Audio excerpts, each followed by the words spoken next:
So you've been on the campaign trail with Bernie Sanders quite a bit, a bunch of states. I'm always curious what you feel like. What do you get from that? Oh, wow. So much hope and so much connection with an America that I haven't seen. I mean, I've driven across country a while back, and I worked in Iowa, but to actually have the opportunity to talk to people and so moved by their passion, and there's a lot of independent thinkers in the middle of this country. And to see them give their time and their passion and be so vulnerable that way, to want to be engaged again after not having anyone really that they trusted or spoke to them, and see thousands upon thousands of people turn out, and also thousands of volunteers from other places, and to visit those little offices and to introduce him in the beginning when he didn't have any security whatsoever. And now there's all these guys, Secret Service, traveling with him and everything. But I really want to be on the right side of history, and this is a shot that we're not going to have again in my lifetime, to have a candidate that is so morally consistent, makes decisions whose judgment proves to be true, but does it at a time when it's not popular, when it's not comfortable.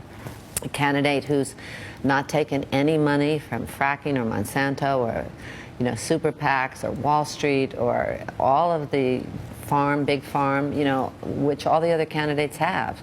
And those are issues that are really important to me. So to have a guy that's that consistent, that is that clean, it's just not going to happen again. You just said on the right side of history, which is interesting to me. I think in certain quarters there's growing concern that the folks that are into Bernie Sanders have come to despise Hillary Clinton or reject Hillary Clinton, and that should she be the nominee, which is as yet undetermined, they will walk away.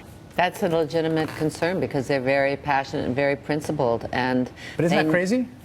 If you believe in what he believes in? Yeah, but she doesn't. She's accepted money from all those people. She doesn't even want to fight for a $15 minimum wage. So these are people that have not been, that have not come out before. So why would we think they're going to come out now for her? That's You really think that? I think there's a good possibility. I talk to people who either want to write. I talk to Republicans who have written him in already.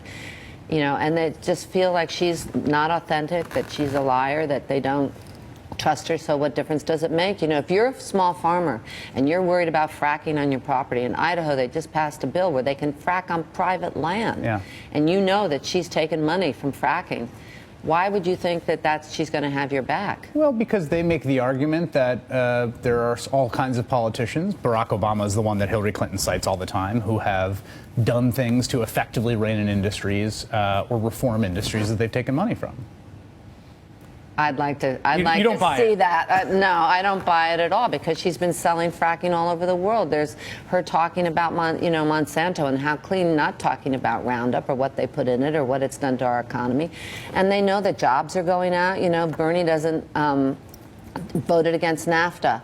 TPP or what, all these things coming up that they know affect their jobs, and she's not on the right side of that. She hasn't voted right. So what would make you think that once she gets in, she's going to suddenly go against the people that have given her millions and millions of dollars? I think that's being incredibly naive and egotistical to think suddenly she's going to see the right, Right, but isn't the question always in an election about choices, right? I mean, I think a lot of people think to themselves, well, if it's Donald Trump and Hillary Clinton, and I think Bernie Sanders probably would think this. I think Bernie would probably encourage people because he doesn't have any ego in this thing.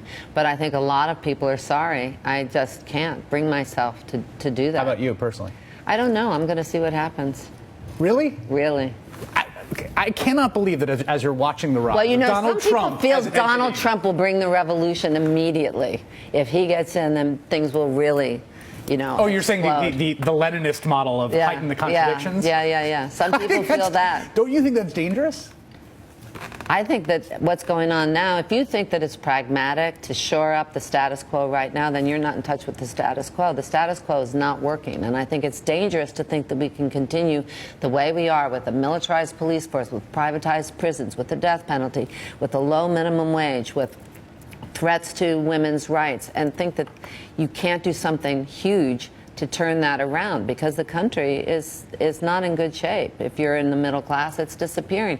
And you look, if you want to go see Michael Moore's documentary, you'll see it's pretty funny the way they describe it, but you'll see that healthcare, you know, and education. In all these other countries, we've been told for so long that it's impossible. It's like we've been in this bad relationship, and now we have to break up with the guy because we realize we're worth it. We should have these things. We have to stop prioritizing war. And I don't like the fact that she talks about Henry Kissinger as being her, you know, go-to guy for and the stuff that's happened in Libya and other things I don't think is good.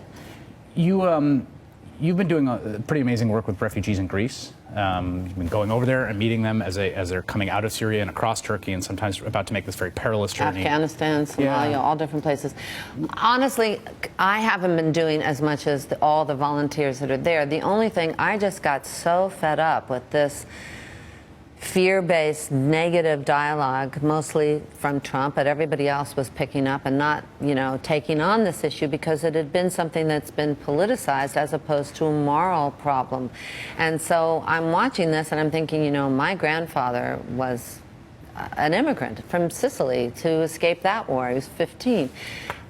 Who are these people? Somebody needs to go there and get their stories and somehow get them out, because they really are having a terrible branding problem. Right. You know, the way people are talking about them, you think that none of them had jobs, none of them could contribute, and what they want to do is contribute. And also, you know, stay in Syria. Syria doesn't exist anymore. It's just a bombed out shell.